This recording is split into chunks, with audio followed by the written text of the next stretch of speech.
I can't make the same talk anywhere in France.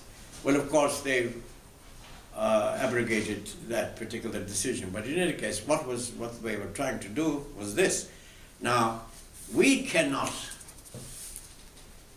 agree to an Orwellian idea of creating truth parliaments. That runs counter to democracy.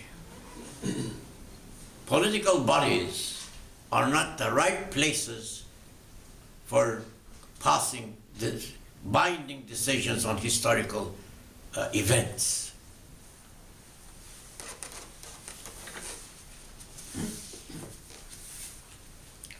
And that applies, of course, to all parliaments. Yeah. Right. Well, thank you very much for reminding me that not only that, but life is short. Also, why spend it on this issue any longer? Well, they took over the city of Van, and they killed the people there. And there were two Americans, Captain Niles and Sutherland, Jr., who had been fed, like many Europeans and Americans, with anti-Turkish propaganda when they went there. But they found out that the Turks could be only the victimizers. I'm sorry, could only be the victims. When they reached Van, they saw that the 9/10 of the city was in ruins, and all of them were Turkish and Muslim houses. And the only places left standing were the Armenian houses. So who attacked whom?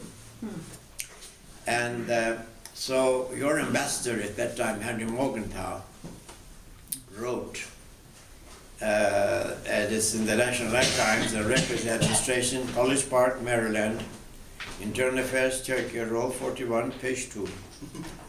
And it says 25,000 Armenians were involved in the Van insurrection. No one puts the figure at less than 10,000, but 25,000 is probably closer to the truth.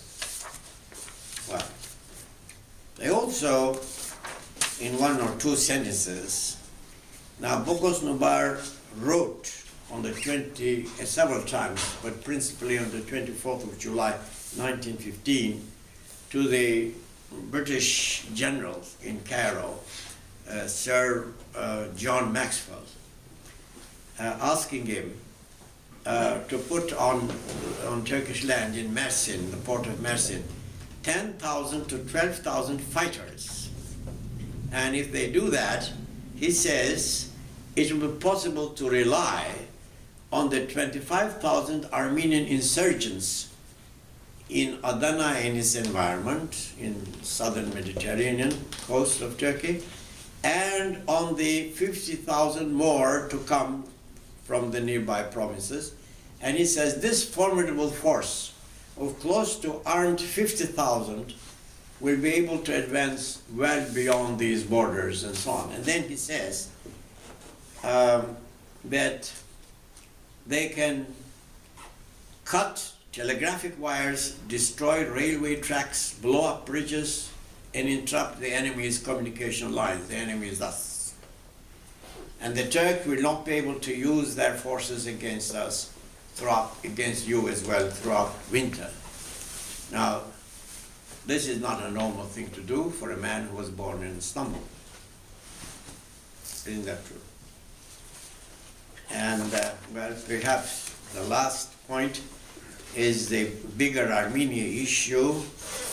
Now, there are one very important thing. Boghos Nubar and his associates were trying to create a huge empire, an Armenian empire, which Kachaznuni referred to as, he said this was a plan for an empire, and it was unrealistic. But right starting from the Caucasus, and then the whole of eastern Anatolia and southern Mediterranean, coming very close to the Mula borders, taking in much of Antalya and so on. When he mentioned this several times to the British and the French, some of them, the top high-ranking officials in those foreign ministries, you know what they said? But in none of these places you have a majority. When we win the war, we'll have faced lots of opposition. There'll be trouble, and they won't accept it, even in accordance with Woodrow Wilson's principle of self-determination. We are a minority everywhere there. And he says, I know. Well, what does that mean?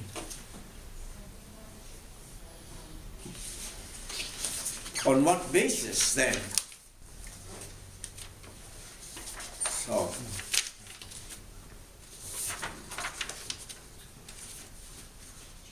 well, there are lots of Armenian publications, for instance, Gabriel Seropapazyan, and I've published something about this, a small booklet. He's the author of Patriotism Perverted. It was published in Boston by the Baykar Press in 1934, and he says, as it is evident from Turkish, Russian, and other world statistics, and from the established social situation, we again confirm that there is no territory within the Ottoman borders where the Armenians form a majority. Yeah. Well, I told you that I can't touch upon everything of the issue, but nevertheless, I think I better. But you're valiant to try.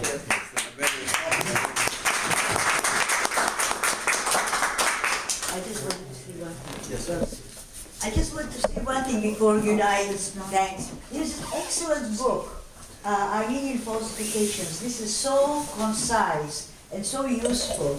And that's Professor Ataov's, I think, last book. Isn't it the latest? The latest, yes. Yeah. We have it on sale, and the proceeds will go to ATAA. Well, we'll have to discuss it among ourselves. So they are available here if you want to. It's an excellent book. That's what I want to say. I thank everyone for coming this evening, listening to Professor Ataov. Professor Ataov, thank you very much for discussing this important issue with us. And we bid you well in your future endeavors.